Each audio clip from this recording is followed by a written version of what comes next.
si hiciéramos hoy una encuesta acerca de cuánto sabemos de los polos geográficos, nos encontraríamos con una gran sorpresa, porque en realidad muchos ignoramos de lo que ha pasado y pasa en ellos.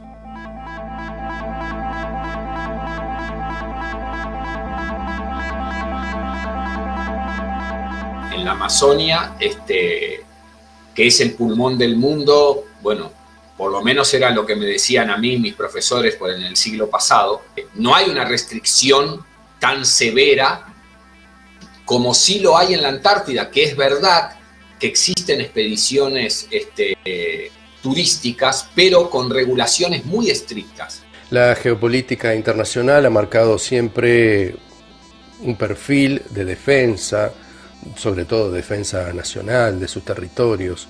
Han habido disputas políticas por fronteras, por divisiones de países y demás. Han habido guerras y se conocen rivalidades de antaño. Sin embargo, algo muy curioso sucede con un lugar que, si fuera simplemente una reserva natural, como existen muchas a lo largo y ancho de nuestro plano, realmente justificaría muy poco todo lo que de allí se espera, lo que de allí se exige e incluso lo que se controla. Es importante mesurar la gran relevancia que tiene la Antártida, ¿verdad? Porque es una parte del mundo, es una región que ha levantado sospechas, enigmas y que ha llamado a la atención a cualquier observador crítico, indiferentemente de que éste fuera heliocentrista, geocentrista, aficionado a la ufología, etcétera, etcétera, etcétera. Estamos hablando de una región del mundo que precisamente por su secretismo, por su ocultismo y por las claras evidencias que nos aportan incluso los más actuales mapas de que allá se están censurando imágenes y se están ocultando zonas, llama a la suspicacia de cualquier observador suficientemente perspicaz. Lo cierto es que las potencias han actuado a sus anchas en esas regiones, en esas vastísimas regiones, realizando operaciones non santas que justamente es de la que poco conoce el público en general. La Antártida constituye, junto con el centro norte geográfico, los dos lugares más enigmáticos y opacos del mundo conocido. Una zona, en verdad, de la que recibimos someras noticias y escasas imágenes, pero que parece ser un punto de interés principal y control por parte de los gobiernos supranacionales y las fuerzas militares, que lo custodian celosamente. En el agua no hay gravedad, de día no hay estrellas. You think you're living in a spinning ball, de día no hay estrellas. Tú que vives en una bola, las demás rotando a 1600 por hora. Tú que ya no crees en lo que ves, desde que la ciencia necesitó tu fe. A ti que te quitaron a tu Dios y sin darte cuenta ahora adoras al sol y al dinero. Seguiremos buscando la curva y nunca la encontraremos porque no la hubo nunca. En el agua no hay gravedad. Comprender que hay algo importante y muy trascendente para el ser humano en esas regiones vetadas, que encontramos a partir de los paralelos 60 tanto al norte como al sur de nuestro mundo, no es difícil cuando repasamos la historia. Solo cuando han agotado todas sus investigaciones y aberraciones naturales es cuando han establecido que nadie más podría hacer lo mismo. Por tanto, todos los países se han puesto de acuerdo en promover la paz, la ciencia y el medio ambiente. Pero justamente hay documentos y retazos de historias que hablan de ciertas personalidades, sobre todo eclesiásticas, se han establecido como dueños de tierras incluso inconquistadas, asegurándose así el reinado en nombre de Dios de toda tierra por aparecer. Es llamativo que, reitero, un pedazo de hielo flotando de 14 millones de kilómetros cuadrados, que hablando coloquialmente eso es la Antártida, tenga tanta precaución, tenga 200 países mancomunados para proteger ese pedazo de hielo, supuestamente porque lo quieren mantener virgen, no lo quieren contaminar. Perdón, la Amazonia se talan árboles, hay luchas contra eso del Greenpeace, pero digo, no está tan restringido, no hay un secreto de Estado como sí lo hay, repito, en un pedazo de hielo con un clima extremo, con temperaturas promedio de 20 grados bajo cero en el verano de la Antártida y con 70 grados bajo cero en el invierno, con vientos de 110 kilómetros hora, prácticamente no llueve, es un clima seco, pero es una nieve eterna. Reitero, desde mi humilde punto de vista, llamativo que den tanta importancia y tanta protección a un perímetro de 14 millones de kilómetros cuadrados, un pedazo de hielo flotando, siendo parte de nuestra Tierra globo de 40.000 kilómetros de perímetro. La Antártida fue descubierta hace apenas 200 años, pese a que desde el siglo XVI ya se habían realizado algunas expediciones a los mares del sur con el objetivo de explorar la zona. Aunque aún no se habían hallado nuevas tierras al sur de América, desde 1493 todo lo que se encontrara pertenecería a la corona española por una bula papal promulgada ese mismo año. El Vaticano emitió este decreto luego de que los reyes católicos le solicitaran que donara los territorios recién descubiertos, ya que se consideraba que el Papa era el dueño temporal de todas las tierras pertenecientes a Dios. El sumo pontífice entregó a la realeza española la posesión de todas las islas y tierras descubiertas y de las que se descubrieran en el futuro al oeste de una línea de frontera imaginaria del Polo Norte al Polo Sur, idealmente trazada a unas 100 leguas de las Islas Azores y de las islas de Cabo Verde. Con este acto, el pontífice delimitó el dominio marítimo y colonial de España y Portugal. Es decir, aunque no se supiera de la existencia de la Antártida, cualquier hallazgo de tierra dentro de esa zona pasaría a pertenecer a uno de los dos países, sin importar quién lo descubriera. Menos de 30 años después de esta bula, comenzó el primer viaje de circunnavegación de la Tierra, que tuvo lugar entre 1519 y 1522. Al principio fue capitaneado por Hernando de Magallanes, reemplazado luego de su muerte por Juan Sebastián Elcano. En ese viaje, Magallanes descubrió el paso entre los océanos Atlántico y Pacífico. Además, dio con lo que desde entonces pasó a ser llamado Tierra del Fuego. Aunque Magallanes era portugués, las regiones que encontró pasaron a formar parte de los reyes católicos debido al Tratado de Tordesillas y al patrocinio español de la expedición. Hubo más navegantes que recorrieron la región. Así, en 1525, la flota al mando de García Jofré de Loaiza se enfrentó a una tempestad en el estrecho de Magallanes. Esto terminó arrastrando la carabela San Lesmes, capitaneada por Francisco de Oces, hasta los 55 grados de latitud sur, donde encontraron un amplio mar abierto al sur de Tierra del Fuego, que luego fue llamado Pasaje de Drake. En 1540, una exploración al mando de Francisco Alonso de Camargo descubrió la isla de los Estados. Las expediciones no cesaron y fueron muchos los intrépidos navegantes que se aventuraron a territorios inexplorados y a zonas de condiciones climáticas extremas. Ellos sentaron las bases para el descubrimiento posterior de un continente fascinante que sigue encerrando misterios. La Armada de los Estados Unidos comenzó sus exploraciones antárticas en 1839, cuando el capitán Charles Wilkes lideró la denominada Expedición Wilkes en aguas antárticas. En 1929, el almirante Richard Evelyn Byrd estableció en la barrera de hielo de Ross, al sur de la Bahía de las Ballenas, la base naval Little America One, liderando su primera expedición antártica para explorar islas y conducir el primer vuelo sobre el llamado Polo Sur.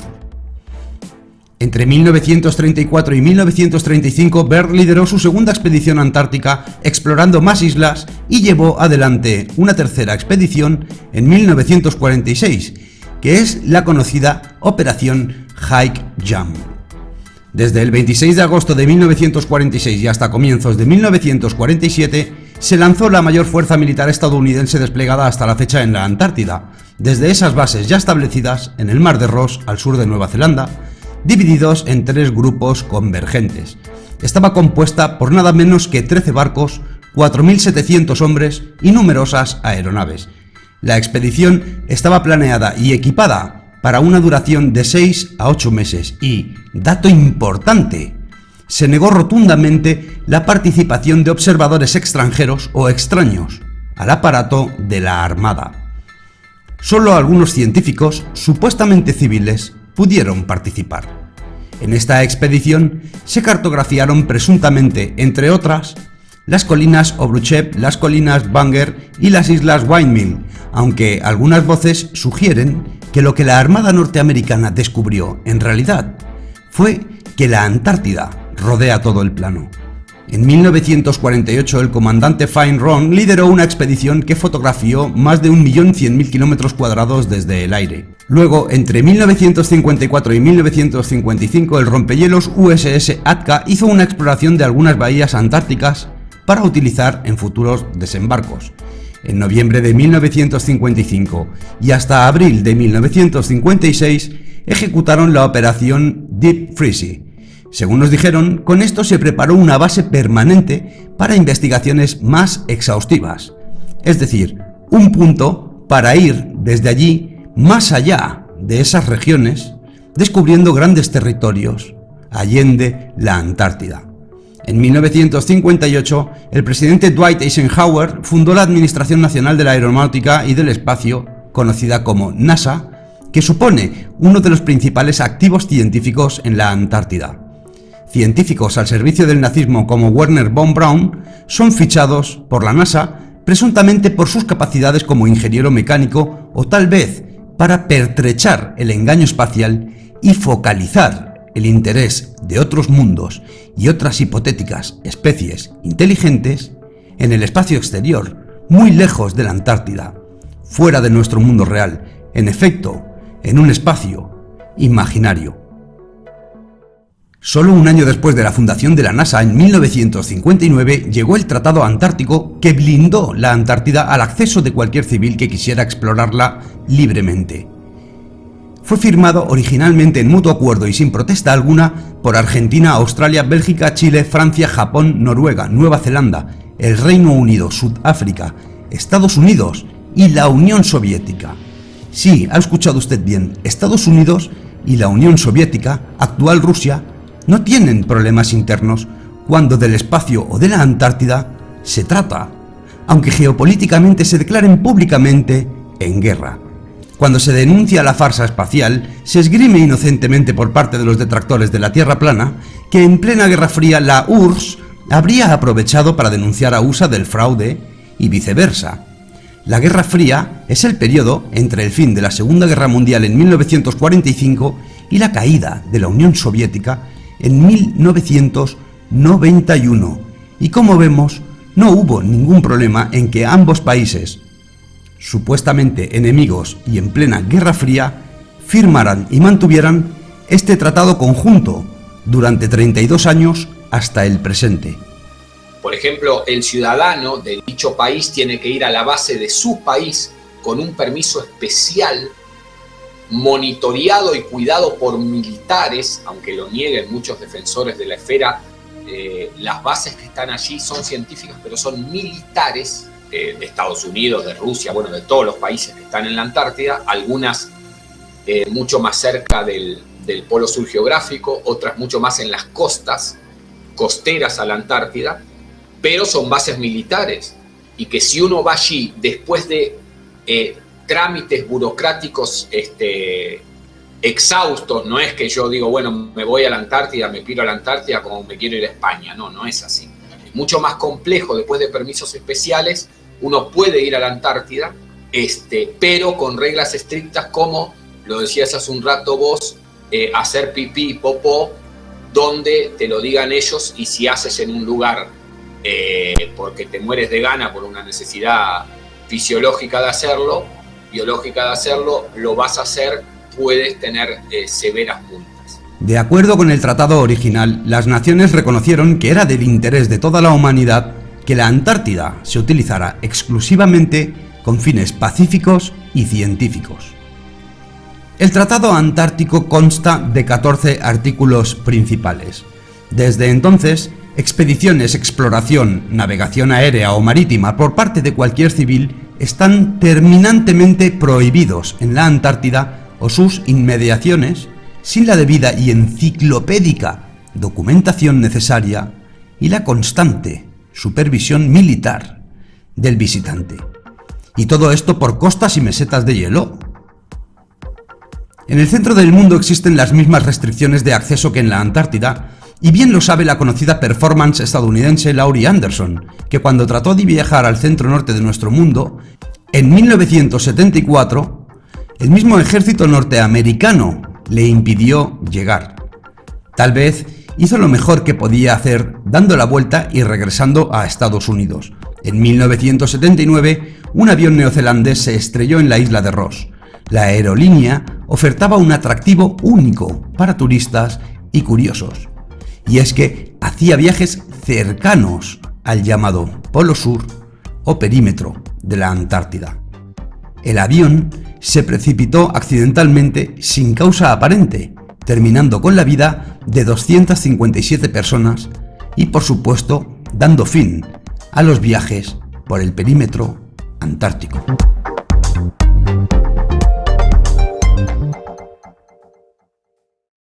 Desde las primeras cartografías, bocetos y mapas complejos, nunca ha significado una dificultad mapear el polo norte de nuestra Tierra. De hecho, hay tierra muy bien señalada, nombrada y clasificada que hoy día no aparece en ninguna representación moderna. Sin embargo, y por algo que no hemos podido develar, no sucede lo mismo con el Polo Sur, donde carecemos absolutamente de detalle cartográfico más allá del paralelo 80, unos pocos grados más al sur del círculo polar antártico. Pocas tierras, parajes, islas y continentes perdidos han causado tanta fascinación, misterio e incógnita como nuestro continente helado. Y nuestro es un decir, pues desde los primeros exploradores de los que se tiene cuenta, pocos han sobrevivido para dar testimonio de esta inhóspita e ignota parte de nuestro planeta. Y por causas de las que intentamos descifrar, tenemos limitado, cuando no prohibido, el acceso a la exploración por parte de cualquier ciudadano común, tan dueño de él como todos, pero tan manipulado y despojado de sus derechos como la mayoría.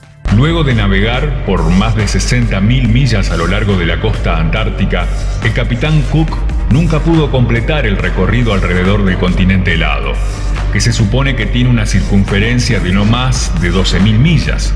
Tampoco James Clark Ross o la embarcación inglesa Challenger. Nadie ha podido circunnavegar la Antártida.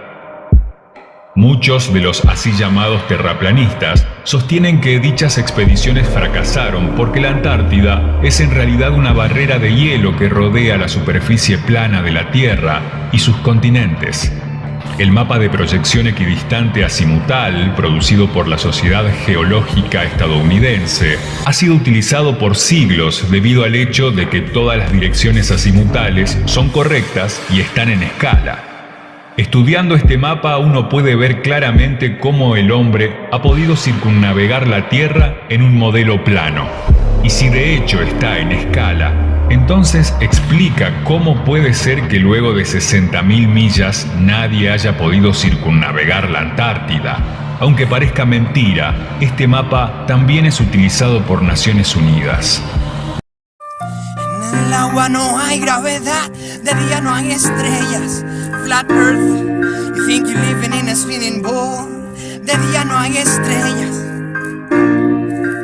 Tú que vives en una bola y además rotando a 1600 por hora. Tú que ya no crees en lo que ves, desde que la ciencia necesitó tu fe. A ti que te quitaron a tu Dios y sin darte cuenta ahora adoras al sol y al dinero. Seguiremos buscando la curva y nunca la encontraremos porque no la hubo nunca. En el agua no hay gravedad, de día no hay estrellas. Flat Earth. En el agua no hay gravedad, de día no hay estrellas, no. Está terminantemente prohibido, bajo violación de tratado internacional, superar el paralelo 60 hacia el sur, y sucede igual o muy parecido en el centro norte. A partir del paralelo 70 sur, toda imagen satelital o de gran altitud viola las leyes internacionales de seguridad nacional. Solo se permite la publicación de imágenes sobre estas áreas previa supervisión y autorización de las pretendidas autoridades, es decir, con el estricto filtrado militar. La supervisión actualmente corre a cargo de los organismos competentes del Tratado Antártico y la Fundación Nacional de Ciencias, NSF, por sus siglas en inglés, que luce un sol casi jesuita disfrazado por personas sujetas de la mano rodeando la cárcel de la Tierra esférica. Sacar una fotografía de la costa antártica atenta contra la seguridad nacional de todos los países firmantes del tratado. ¿Es una broma? ¿Acaso un chiste? ¿Qué significa esto? ¿Por qué tanta protección y censura para imágenes que supuestamente solo mostrarían costas y mesetas cubiertas por el hielo? ¿Acaso todo obedece a preservar la fauna y flora de la Antártida, así como el medio ambiente? Lo cierto es que entre 1962 y 1963, transcurrido solo un año desde la firma del tratado, 28 cohetes Arcas fueron lanzados desde la base de McMurdo, violando flagrantemente el artículo 1 de dicho tratado, que decía: el continente solo se utilizará con fines pacíficos y se prohíbe cualquier medida militar que no sea un activo para la investigación científica. ¿Fue una violación más del tratado o el tratado fue de hecho la rampa de pretexto para justificar el lanzamiento de cohetes y bombas en el entorno más puro conocido, alegando razones de investigación científica? Desde 1962 hasta 1972, también un año después de firmarse el tratado y durante nada menos que 10 años, se instaló y empleó un reactor nuclear que funcionó durante una década hasta que un desastre en la instalación lo dejó invalidado, y los gestores enterraron el material radioactivo contaminando kilómetros de grutas heladas, nuevamente violando y pisoteando su propio tratado, que en su artículo 5 dice que se prohíben las explosiones nucleares y la eliminación de material de desecho radiactivo. Si se prohíben las explosiones nucleares, ¿qué pasó con el proyecto Pecera de Dios? En 1962, una serie de pruebas nucleares a gran altura fue llevada a cabo por los Estados Unidos. Se la denominó Operación Fishbowl, Operación Pecera, lo que atrajo la curiosidad de varios investigadores terraplanistas, porque el modelo de tierra plana compartido entre las antiguas civilizaciones es uno en el que vivimos en un plano circular, rodeado por una cúpula semiesférica superior como una pecera, o como en Truman Show. Bueno, esto forma parte de todos los protocolos realmente ridículos de estos señores de trajes, que en los hechos no respetan y violan flagrantemente cuando se les antoja. Estas han sido violaciones a la letra que luego promulgan, y los nombres de estas operaciones son muy sugerentes, más para tratarse de acciones militares o científicas. Pero eso ya nos hemos acostumbrado a ver. Dios involucrado en algunos temas, sabiendo que no es el Dios que conocemos, sino su propio Dios, al que le rinden culto constantemente y lo simbolizan en todas sus manifestaciones. Posteriormente instalaron, según dicen, generadores eléctricos diésel convencionales que consumen miles de litros diarios de combustible. Pero recuerde, usted si acude a la Antártida y consigue sortear la cantidad incontable de obstáculos que le ponen, solo puede usar una cantidad ínfima de combustible por el bien del medio ambiente. En todo caso, vulnerando y socavando concomitante el artículo 10 de su propio tratado, que reza: las partes contratantes activas acuerdan no participar en ninguna actividad contraria al tratado. Sí, ya lo vemos. Una vez más, el verdugo se viste de remedio y debería preguntarse: ¿por qué las mismas autoridades internacionales que crean el tratado que supuestamente habría de proteger la Antártida y el medio ambiente hacen exactamente lo contrario y detonan bombas, lanzan cohetes, consumen millones de galones de combustible o entierran desechos radiactivos? Nosotros sabemos que la brújula siempre apunta al centro del mundo, ¿sí? Donde estaría el polo norte dentro de la esfera, cuando en realidad la brújula se debería tener que comportar distinto, ¿sí? Todo tendría que apuntar a un núcleo que está en el centro totipotencial, apuntando hacia el centro.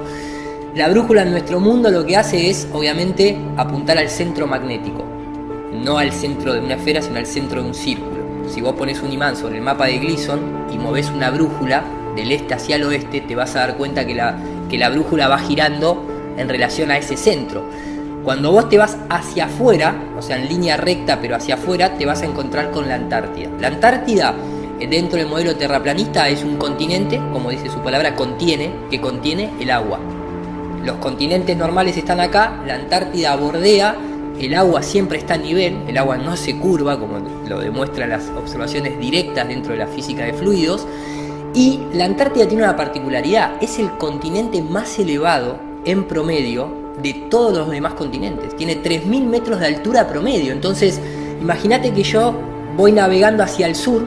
Cuando llego a la Antártida, no apunta al centro del polo sur la brújula. Se pierde, la brújula queda haciendo vueltitas locas también algo que llama la atención. Pero lo más loco es, yo vengo navegando por el agua plana, salgo de Tierra del Fuego, por decirte, de la Patagonia, cruzo y entro a la zona nuestra de Antártida. Tenés una pequeña base que vas a la norteamericana, puede ser la McMurdo y demás, vas a la nuestra, no importa, por Sudáfrica, por Australia o por Argentina llegás a la misma costa, ¿no? Del mismo continente que bordea. Tenés un par de kilómetros de planicie, pero después la Antártida es esto.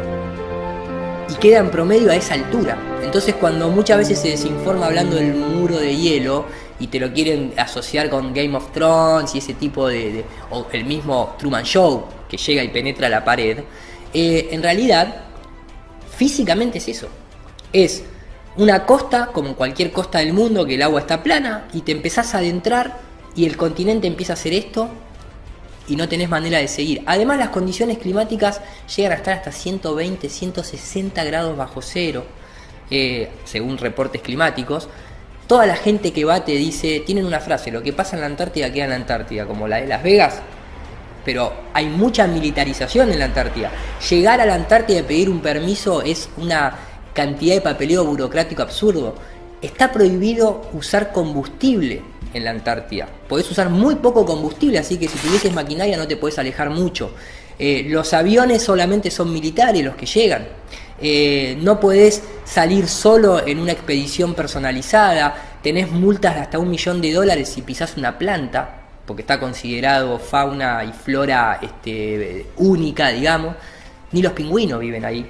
Entonces no podés llegar a ningún límite, porque la Antártida está hecha para que nosotros no avancemos. Pareciera ser que este mundo creado tiene sus propios límites naturales, intencionados, como también cuando se pretende perforar. Entonces, para los bordes está la Antártida. Yo abogo porque la Antártida es un anillo, pero más allá de eso, yo abogo por una tierra infinita. Es mucho más complejo para mí, filosóficamente hablando, ponerle un fin a la Tierra, pero por eso lo infinito, para nosotros que somos finitos, nos es complejo comprender, Dani, creo que tú me entiendes. Pero así todo, haciendo un esfuerzo desde nuestras entrañas, filosóficamente hablando, uno puede llegar a comprender que lo finito, en el caso de la Tierra, es menos disparatado, lo infinito, por si me equivoqué, es menos disparatado que lo finito, que lo que tiene fin.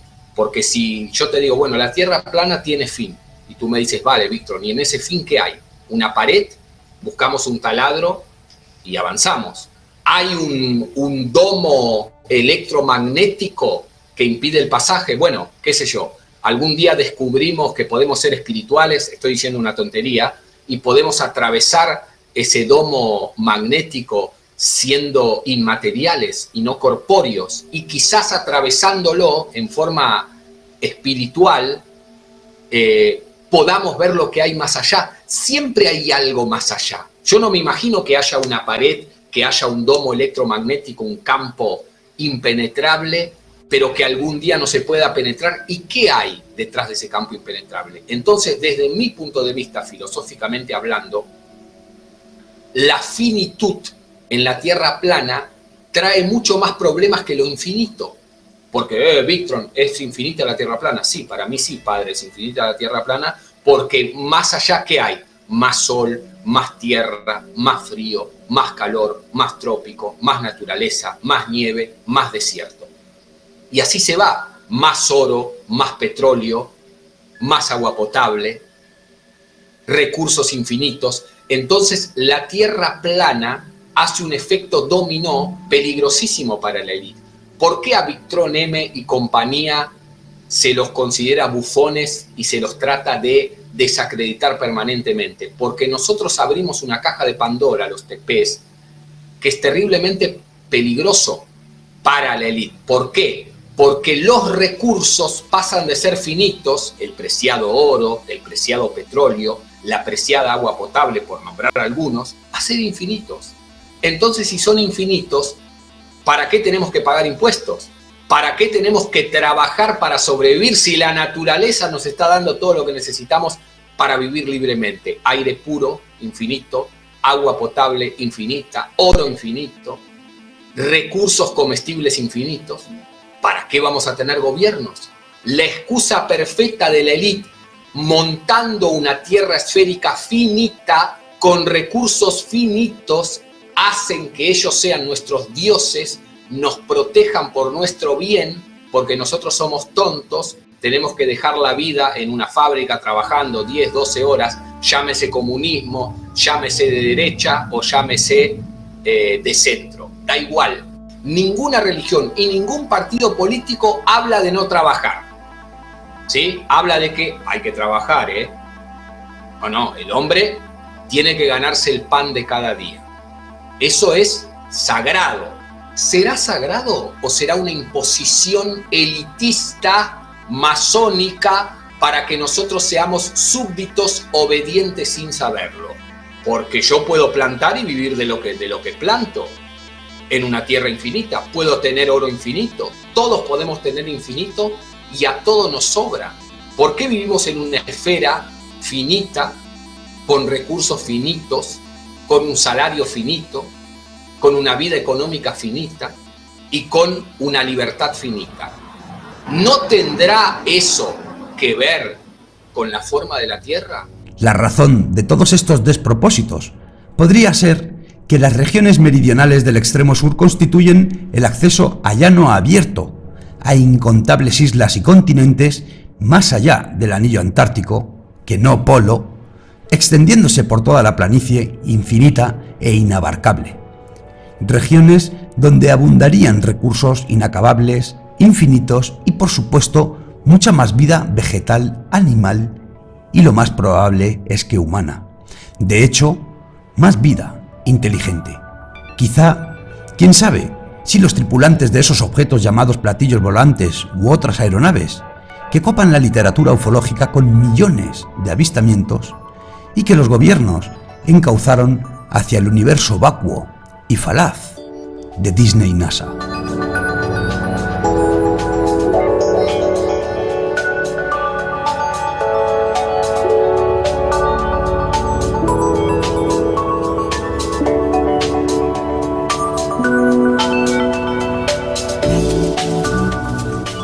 Hipotética vida, hipotéticas sociedades que tal vez no compartan el proceder de los enfermos psicópatas oligarcas que dirigen nuestro mundo. Ahí, en principio, emerge lo que solo es una conjetura de lo que podría suponer la guarda enfermiza de la Antártida y el centro norte, amén de la connivencia gubernamental de todas las fuerzas políticas, científicas y militares del mundo.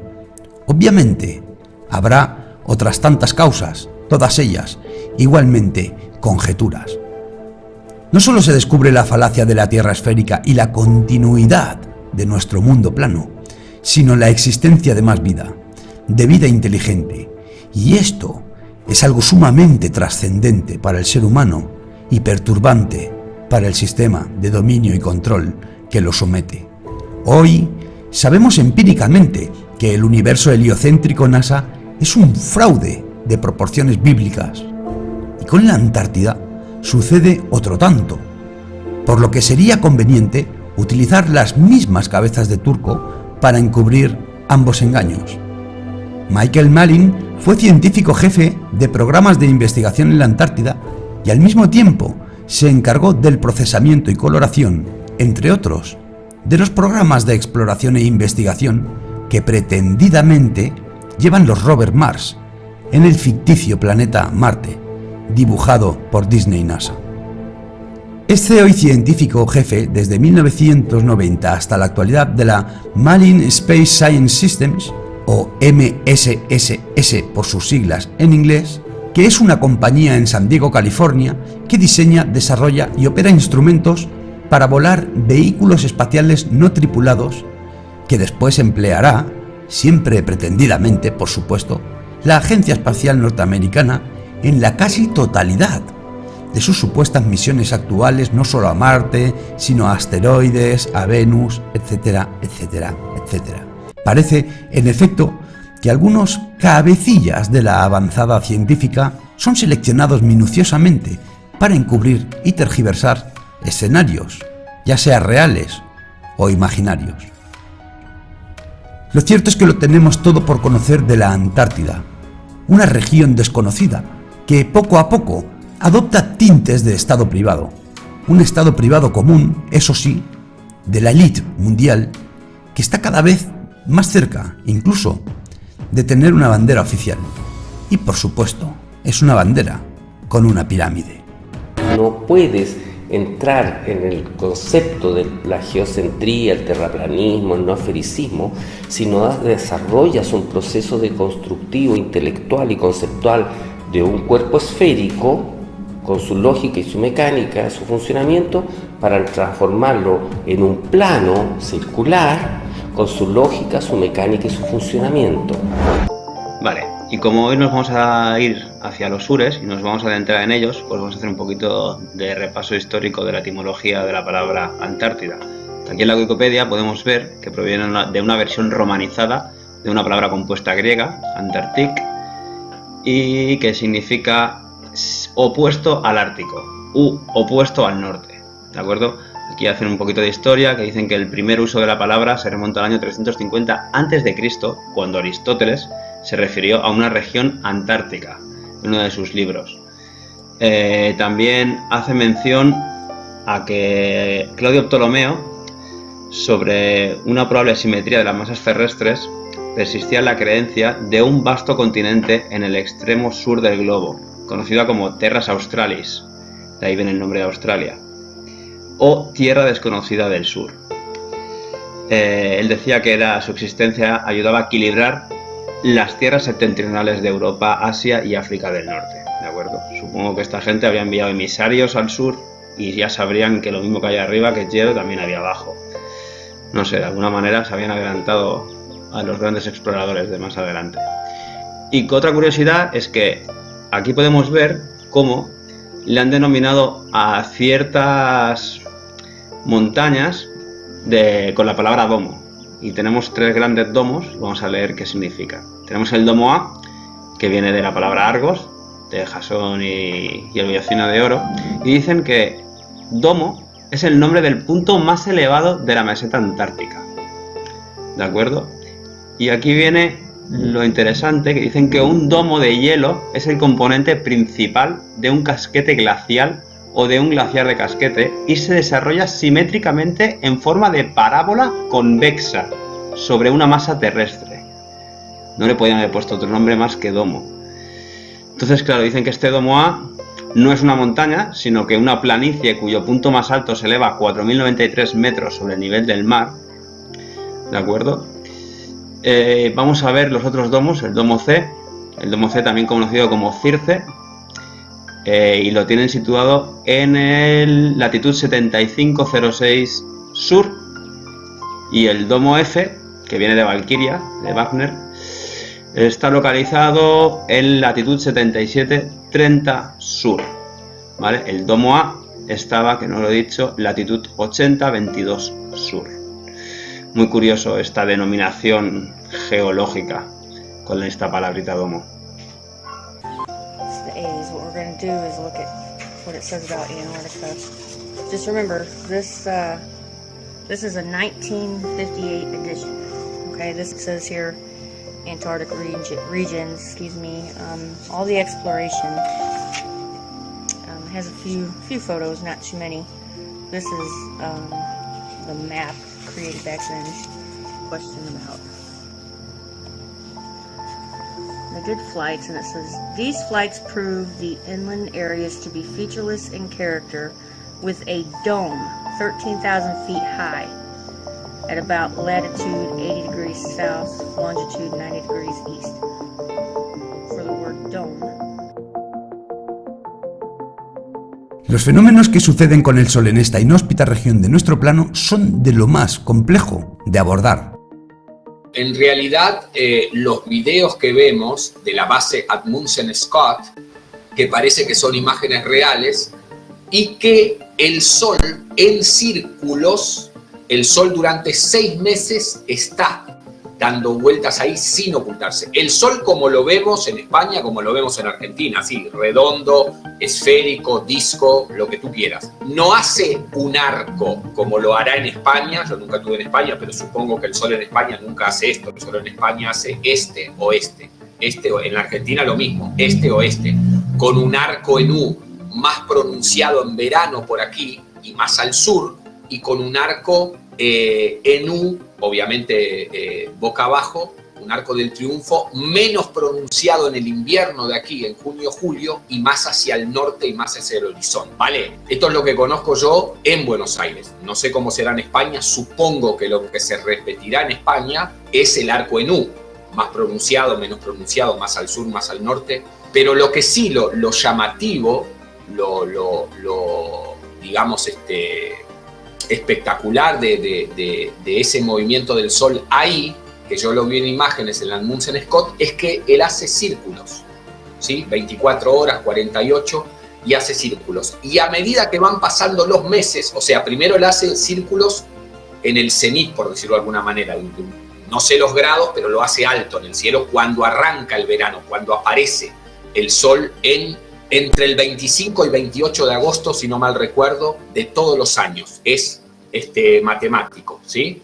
Entonces, desde fines de agosto aparece, ¿sí? Bien arriba, bien en el cenit, ahí, en la base Amundsen Scott, y a medida que van pasando septiembre, octubre, noviembre, diciembre, el Sol va bajando, hasta que cuando llega a fines de marzo, justamente en esta fecha, y hoy, si no me equivoco, el Sol está por desaparecer y está por venir, está ganando la noche polar, que es de fines de marzo, principio de abril, hasta 20 y algo de agosto, que nuevamente vuelve a aparecer el Sol.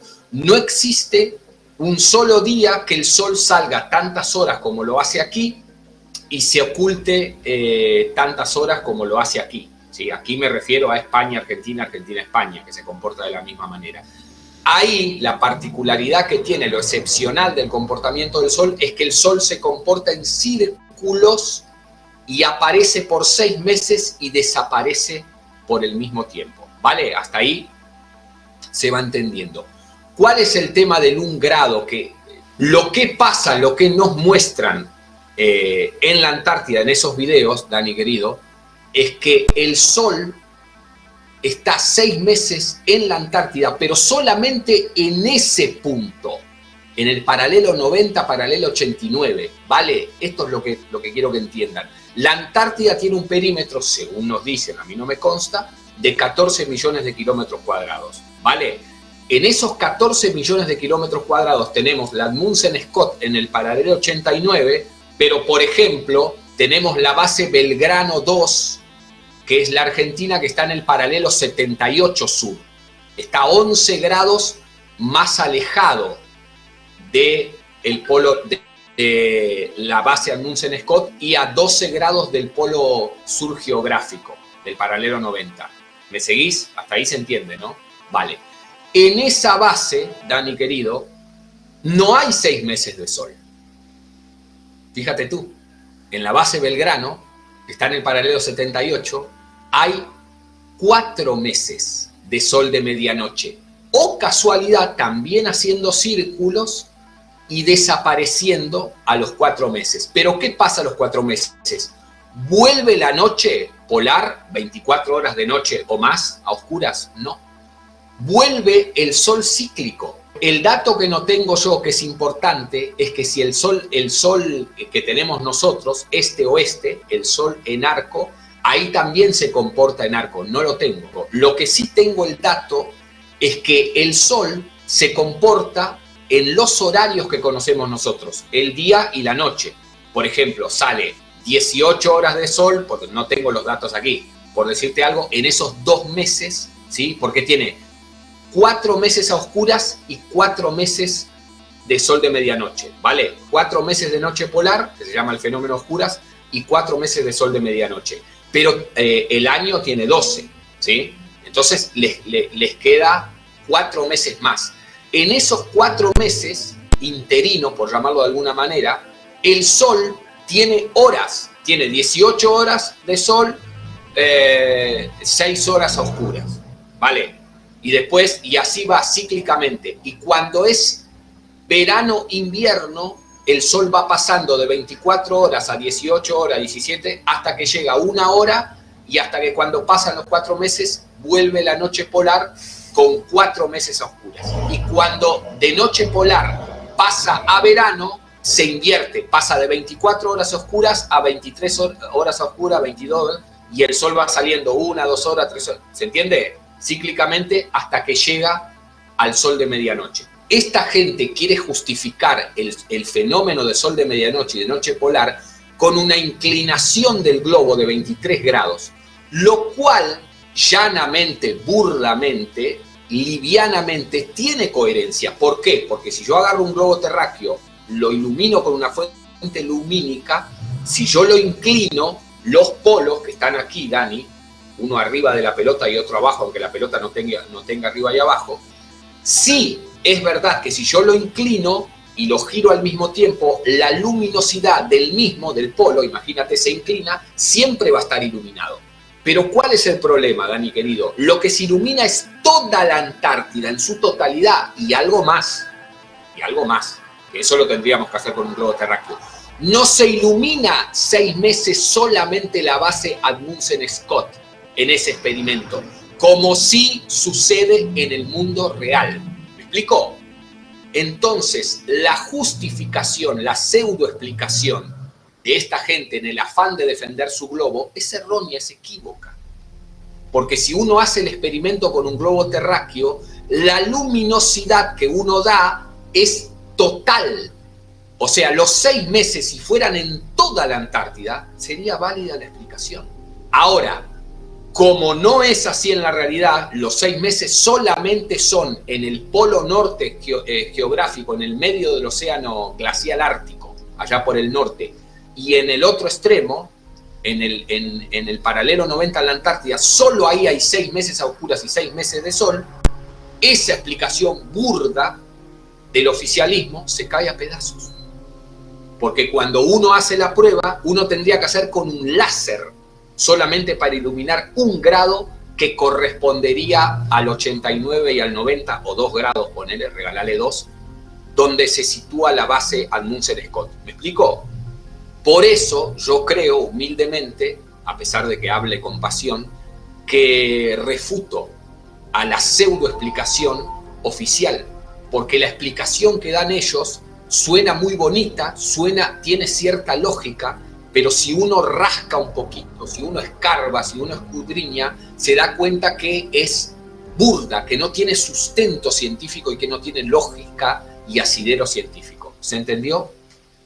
Creo sencillamente que la hipótesis Tiamat ha sido un buen punto de partida para empezar, para arrancar en lo que fue mi cambio de paradigma y para dar ese salto del heliocentrismo, y no solo del heliocentrismo, sino de todas aquellas lecturas que uno arrastra que estaban vinculadas directamente a ¿no? Como pueden ser las cosmologías antiguas o las interpretaciones que a posteriori otros autores hicieran sobre las mismas. Y por eso creí que lo más oportuno era dejar precisamente Tiamat en el formato que había nacido, porque creo que su belleza reside también en la inocencia con la que la diseñé, con la que la guioné y con la que la escribí hace ahora 1 año, ¿no? Cuando yo daba mi salto de paradigma y cuando todavía, de alguna manera, intentaba encajar unas cosas con otras. Bien, a día de hoy la hipótesis Tiamat como hipótesis de trabajo, insisto, me sirvió en su momento para dar el salto. Obviamente, las conclusiones que manejo 1 año después son muy distintas, dado que no tengo la consideración de esta hipótesis Tiamat de que pudiéramos habitar sobre media esfera circundada, fracturada, rota por un impacto planetario, sino que valoro la hipótesis, o más bien la idea, la cosmovisión, de que obviamente estamos en un plano infinito que se extiende allende la Antártida por, unos kilometrajes, unas millas imposibles de definir. De hecho, sería, tal y como decía, un plano infinito que no tendría final. Pues como plantea el propio Víctor, es más complejo darle explicación a algo finito que a algo infinito. Las anomalías en la Antártida son casi innumerables. Por ejemplo, tenemos los icebergs rectángulos perfectos. Aparecen repentinamente, son simétricos y miden kilómetros de longitud por sus lados. algo que no se ha observado, por ejemplo, en la presunta masa de hielo que el modelo esférico propuso para el centro norte de nuestro mundo, aunque milagrosamente, misteriosamente, mágicamente, hoy ha desaparecido de los mapas mejor considerados como Google Earth. En cualquier caso, unos rectángulos increíbles y perfectos que según los doctos de la ciencia se crean solos, y es de lo más normal. Lo que diga yo tendrá que adaptarse, tendrá que ayornarse a esa verdad para ser válido.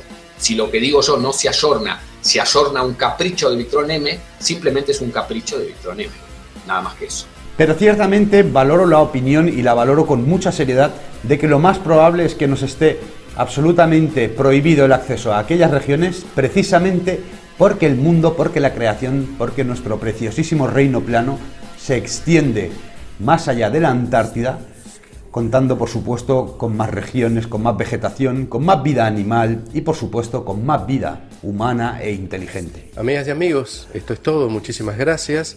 Un honor haber participado en Tiamat y en este canal prestigiosísimo de Acoria y obviamente su anfitrión Daniel. Un abrazo enorme y esperamos que haya sido de utilidad. Ciertamente, y la única conclusión certera que podemos sacar con respecto a la Antártida posiblemente sea que los pingüinos saben más que nosotros de la misma. Sin más, esto ha sido Tiamat, os invito a ver el próximo capítulo. Un abrazo.